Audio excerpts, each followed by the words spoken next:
Evet, şu anda arıların içine girmeye çalışacağız. Arkadaşlar Sivas İmranlı Arık köyündeyiz. Sevgili Ferhat abimizin, Ferhat Sarıkaya'nın arılarının içine girmeye çalışacağız. Benim de soy ismim Bal. Bal olduğu için bana yaklaşabilirler.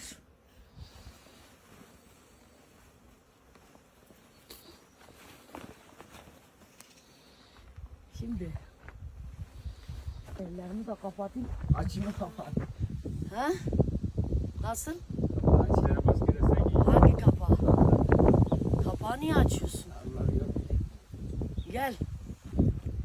Ama sen de giymen lazım. Böyle gerek yok. Batırır.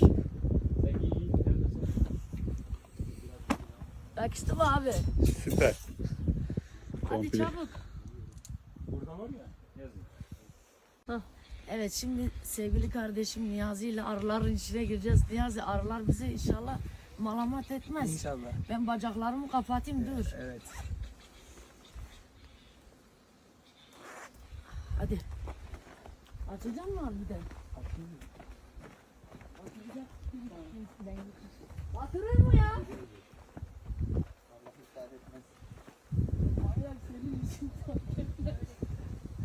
buradan hiç içeri girmiyor. Abi gelsene, gel. Bak şurayı ver bana abi.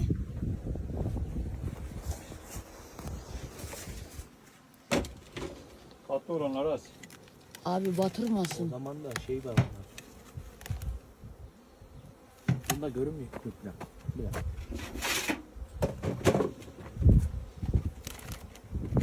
Bunlarda yok ki şu. Bunda görünmüyor kökler. Bir dakika.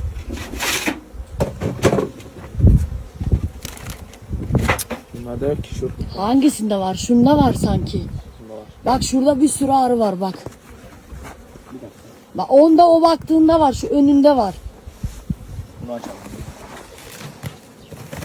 Oo. Arkadaşlar gördüğünüz gibi. Kapan ki. Hadi kapat tamam. Geliyorlar.